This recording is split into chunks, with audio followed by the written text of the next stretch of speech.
Greetings. Thank you for joining us. Today we're going to have a discussion with Hardeman, the author of The Unbroken Bond. So, Mrs. Hardeman, could you describe the book for us?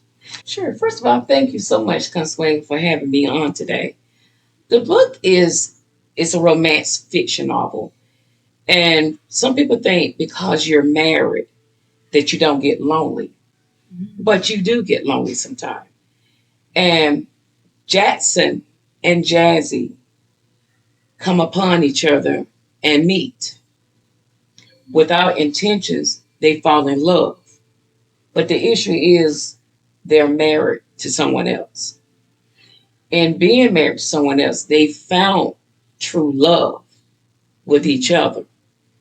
But Jackson is torn between his moral rights, his ethical rights, and his true love for his soulmate. They are addicted to each other. So, how do you become unaddicted to your soulmate?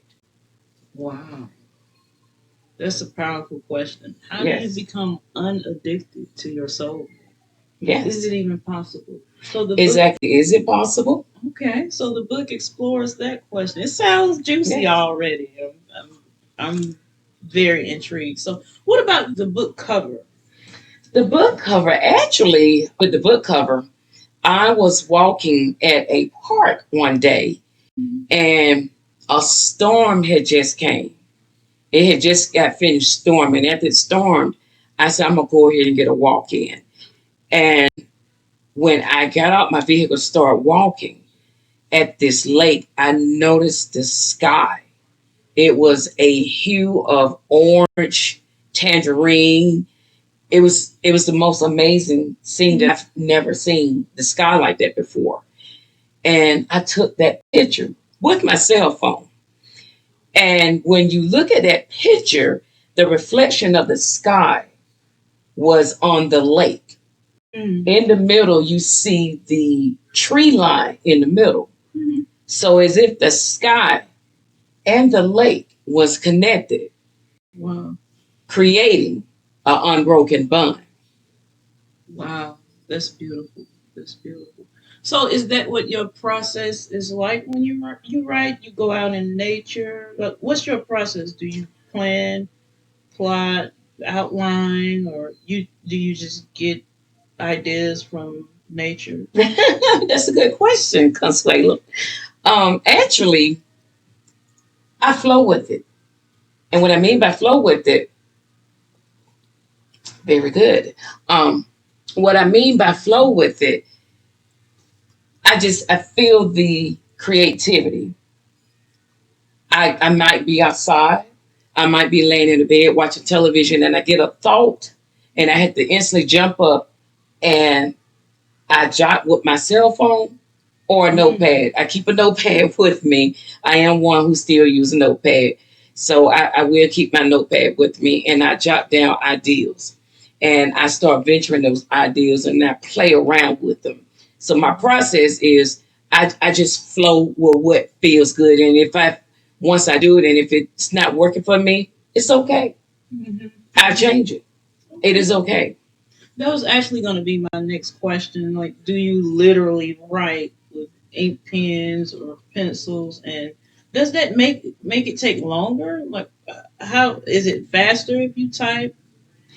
I do type, but for the most part, when I'm first starting with creating a novel, I will use paper and an ink pen, and I write, scratch, write, scratch, write, scratch. I don't use the technology. I believe they call AI. I don't use that. It's just me and my thought process and my old school ways. My old school ways. So the creative juices flow better when you're doing it the organic, natural way. Yes, and when I get in my creative mode, when I start writing, I have an area in my home that I do write. And I have a glass of wine, Stella Rose Black. Good. And I have some soft jazz music on my Pandora is using Paul Hardcastle radio, and I have my candles. I love candles, but I have those lit, and they have to be scented candles from Bath and Body Works. But I have that, and I get in my zone, and I go. And the main thing for me is get it out first on paper. Get it out. I just get it out. I worry about the spelling. I worry about format. I worry about it. Right now, let me just get this out on paper. So that is my process. Okay, so do you notice that when you go to this special area in your house that the creative juices kind of just naturally kick in? Like your body knows that you're about to write? Yes, yes, it does. And I also have another place where I write, and it's at a lake, at a park, and I hear the birds chirping above, and no one knows where I am. I'm hidden away, and I turn my phone on do not disturb, and I get to my process and get to creating and writing. So how long did it take? Actually, with this book, it took me about 2 years to write this book, and I tell you why it took me so long. I wasn't initially going to create a novel. I wasn't going to do that at first. My best friend, my bestest, encouraged me to go ahead and get the book out and do it. Just do it. I said, you know what? You're right. Let me just do it. And one motto that I live by is don't create a bucket list. Live a bucket list. And that was part of my bucket list was to go ahead and write a novel. And I did that. So that was one of the things on my bucket list. And my besties encouraged me to do that. So it took me a little longer. If I had just, I started writing and I stopped. I'm like, no, no, no. Then I started back, with the encouragement of my business. So you said it took you about 2 years. So if I'm thinking back, part of that would have been in the pandemic. Absolutely. Absolutely was. Do you think the pandemic was somewhat of a blessing in disguise by allowing you more time to focus? Or I've heard some people say if it wasn't for the pandemic, they wouldn't have gotten clear on what they really wanted to do in life. No, the pandemic for me, it didn't have anything to do with me getting the book out, go ahead and write a book. What did it for me was a a series of tragic experiences in my life that occurred at that time. And for me, I started just writing to keep my stress level down. And I just started with that process and experience things. So I was going through a series of some tragic events. And that was one way for me to cope was to start writing a novel. And that's how I was able to cope with all of those situations.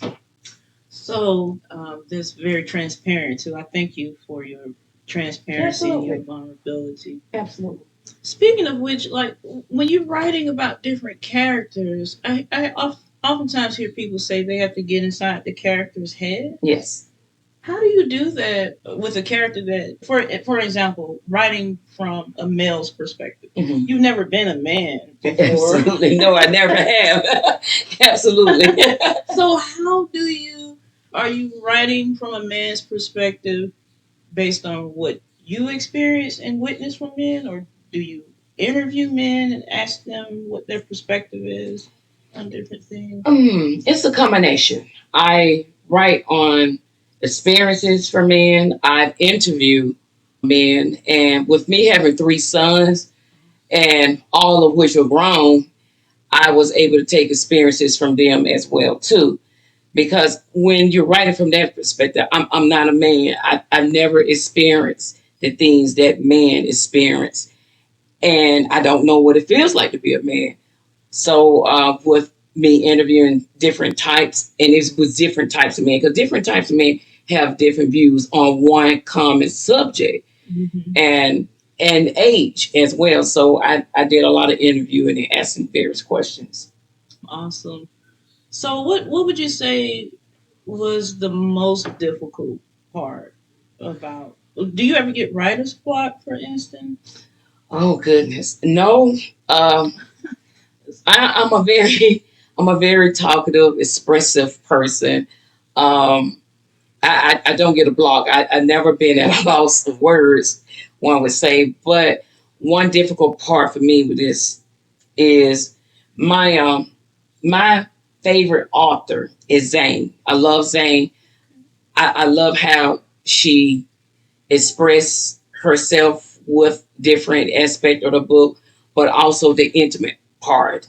As a society, some of us tend to be hush hush about intimate moments. Mm-hmm. And why? When it's, it's something that's around. It's why would that be hidden? Why aren't we talking about that? You might have something that I can experience and I can take to my bedroom that may, help me and help my marriage and help me stay married longer. So why are we being hush hush about it? But the difficult part for me with writing this book was that I my first oh gosh, my first 5 drafts actually was very detailed in referencing anatomy to the hardcore name of it.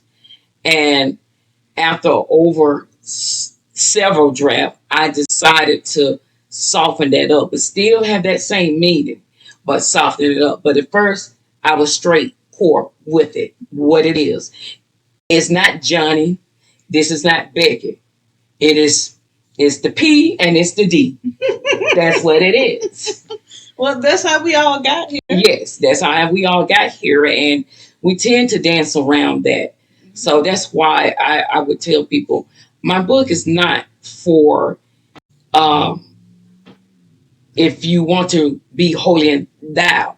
It is, you can be holy and thou because we all started with something. And with the book, with Jackson and Jazzy, they start off with something, and in some people's eyes, they feel like they're sinning. But when you include God in the mix, you will see how their relationship changes from what it was when they first met. Right, right. I always say, if you don't think God is involved in sex, you ain't doing it right. Exactly. Because I tell you, I be calling, oh God, thank you.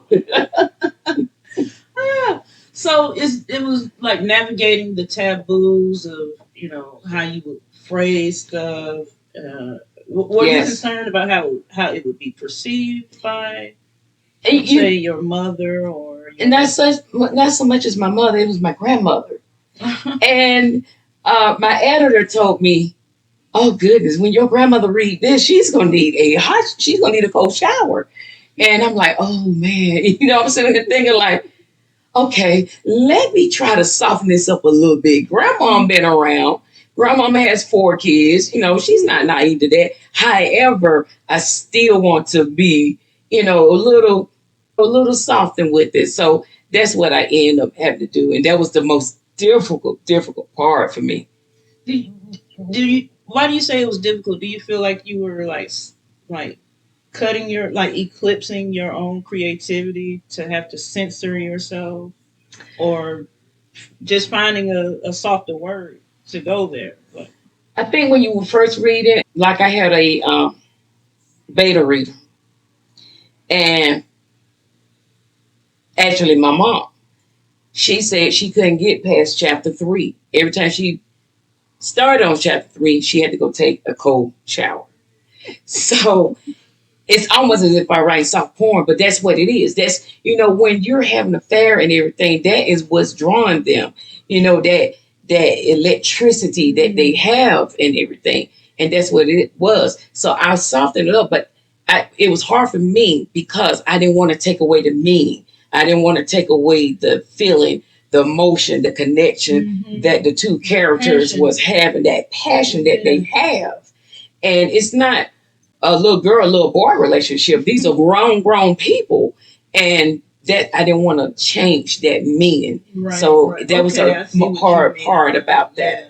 How do you still express the intensity of the passion by also, being eloquent and classy with I can see how that could be difficult as well. So, well, what did you enjoy most about writing this book? Creating the ending. Yes, creating the ending. Interesting. The ending, the first ending that I had, my besties didn't like that ending and asked, why did you do the ending like that? The book was good until I got to the ending. And I'm like, yeah, you're right. So I ended up changing the ending. And I love the ending. I love the ending. And most times with a book, when you have two people having an affair, uh, most times, the man don't leave his wife, or the woman, she don't leave her husband. But at that same time, what do you do when you're addicted to your soulmate? You just continue on having the affair. So the ending, I love the ending. I do. So, when you were writing the Unbroken Bond, did you have different working titles up until this point, or did you start off with the Unbroken Bond as your title? I knew right off that I wanted to be the Unbroken Bond because when I seen that sky over that lake, reflecting in that lake, and it was just like a circle. It nothing was broken. You couldn't tell if this was the sky or this was the lake. And with the fair, they have a special bond, a unique bond that was unbroken. And I knew right away that that was the title I wanted. I tell you, Mrs. Hardeman, I am eager to read it from beginning to ending, but especially so I can get to the ending. I'm so excited to hear what's going on with this ending. But if you go straight to the ending, it's not gonna make any sense to you. It's not. You have to read the book to understand the ending because everything builds on top of it. It does. It does. Do you have any favorite quotes or lines from your book? I do have this one favorite quote from it, and it is, "I love you more than any actions, any distance, and any words." Wow. Now that's some serious love. It sounds so spiritual. It is. That is serious. That's serious love. Actions, more than any distance, and more than any words. Yes. Wow. It's like it's unconditional. It sounds exactly like unconditional. Exactly. That's beautiful. Thank you. Thank you. So, what would you like for people to take away? I know you mentioned that the book it can get a little hot and steamy at times. Are you arguing for whether something is moral or not moral, or is it just to entertain people who want to, have an alternative to soft porn, or are there like other deeper life lessons that you can take from the book? Oh, it's some life lessons from the book. Um, First of all, when you make a plan for yourself and don't include God, watch how that turns out. You plan to fail. You're planning to fail. Um, when you are sincere with your heart, sincere what you're doing, things can change. Within the book, there are some tragedies that occur within the book. Does it make them stronger? Does it make them weaker? Make them flee or make them think about what they're doing? So, what I want people to take from this book is you only have one life. Live it. Don't live for other people. Don't put on a show for other people.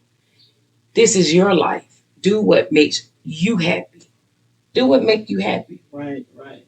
If you pass through this world, you can say, I did all that I want to do. If Billy wants you to do whatever Billy wants you to do, tell Billy go do it himself. You go do it. If that's what you want, you go do it. I'm going to do what Yeah. I want to do. So I want people to take away from my book, live your life, Right, right. enjoy it. Because people, Live your bucket list. Don't make a bucket list. Live it. right, right. Live it. Live it. Exactly. Because people love to tell you what they don't believe in. Mm-hmm. They love to volunteer that information. So I say, well, if you don't believe in such and such, then you better not do it then. Absolutely. Make sure you're not Absolutely. doing it. Absolutely. So outside from actually writing the book, outside of the creative process, what has been your biggest challenge associated with the book? I know you have an important uh, date coming up here soon. I do. I do. And one challenge that I've have been facing with trying to with this whole process is sometimes when I get to writing, I I have my first grandson, and oh, I love him to death. I love him to death, and we keep him every day. We pick him up from school, from daycare rather, every day. And when we do, I'm still in my office working. He like to come in. I'm on my computer. He has a little computer, and he does his computer. He looks over mine. He want to type on mine. So I'm still working. Mhm. I can't play with you right now. He don't understand it. He don't want to hear that. So it's like, oh my gosh, let me just stop right now. But my creative mind is still going, and I don't want to stop. I don't want to stop. So I start to like dictate to my laptop or my phone. Oh, But okay. when I go back and I look at the dictation, I hear it catches his voice and try to dictate what he's saying. And right now, it sounds like he's speaking Chinese because he's learning words now, but it sounds like he's speaking Chinese. So that has been a challenge for me with that process, with doing my time process with that. That is hilarious and adorable at the same time. Well, speaking of the youth, uh, would you have any words of wisdom or advice that you could lend to young and aspiring authors? Oh yes. If they're right now, if they're able to get in any writing classes, any of those type of creative classes, do so. Do that. I was a HR profession for over 25 to 30 years. And I've always enjoyed writing. And I never embarked on that path. And I always wished I had. I wish I had been an anchor person, a news person doing stories and things of that nature. Throughout my time in high school and even after that, I have done different types of projects and work hours, but I never went full force on it until now. And if I had done it back then, I would be in a different place now. Mhm. So I would tell them, go ahead and get into any writing classes, attend any writing seminars, go see different authors, connect with different authors. Each author have a different way that they write, a different process that they do. Interact with them. I'm a part of different writing and author groups, and I've learned different things during this process from all of them. Okay, excellent, excellent. So you heard that. Take heed. Um, why put off until tomorrow what you can get done today?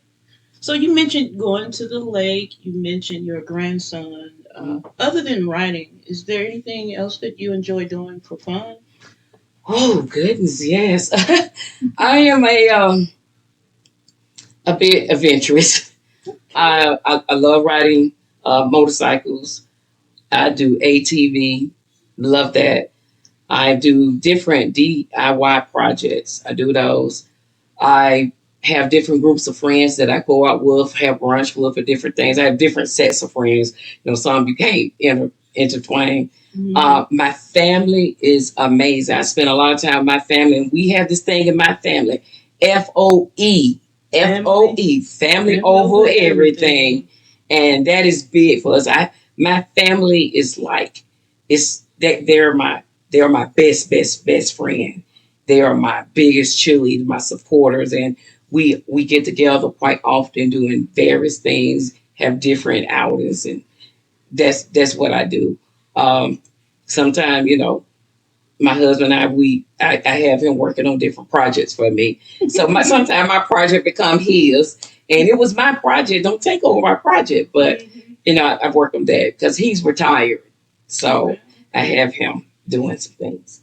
And are those Harley Davidson earrings? Yes, they are. They are Harley Davidson. They are Harley Davidson earrings. Yes. Actually, my besties gave me those, but those are Harley Davidson earrings. Yeah, that just screams adventurous. Right there. Yes, I think that would probably help your writing process. Being a Renaissance woman that experiences with different walks of life, have multiple hobbies, makes you more well rounded. Yes, yes, it does, and it actually give me more a creative insight on different story. Which, like with my next book, that's stemming from the Unbroken Bond, it's gonna streamline from one of the characters of the book, and it takes place at Eastside Boxing Gym. So yes. Okay, awesome, awesome. So I thank you so much for interviewing with us. It has been a very enlightening, inspiring, and entertaining conversation. We would love to have you back to discuss more about the Unbroken Bond, Okay. as well as your next book. Thank you. And the next book is titled A Voice Within. I love The that. Unbroken Bond stems more of addiction. Mm-hmm. A Voice Within is more of mental health. And, that's a topic that's been big in the news and everything. So the next book is on mental health. But I hope to see you at the event. Don't forget, September 24th, the book is being released, and the big book signing is September 24th. You can go on my website, www.davehardeman.com, get your tickets, and love to see you there. Gotta buy a book. So, can they order the book from your website right now? Oh, absolutely. And what's the date again? September 24th, 2023. That is a Sunday at 4:30 at the Lovejoy Community Center in Lovejoy, Georgia. Do people planning to attend need to RSVP? They need to go onto my website and get a ticket. That way, you will have a place, and I will know that you're coming. We will have food, we will have drinks, we will have entertaining, and I also have a very special social media star that will be there doing a special performance. That is one love lingo, one love. All right, looking forward to that. So, when should they get their tickets, Mrs. Hart? Now. Now, ASAP. ASAP. Yes. All right. Would you like to add anything else? No, but I would love to see you all there. You can reach me on my website. My telephone number is there. My email address is there. I'm always available for talks and chats. I'm still doing appearances, and I will be having other book signings coming up around Atlanta as well. All right. Thank you so much. Thank you for having me. I appreciate it. And thank you all for joining us. Thank you. Bye bye.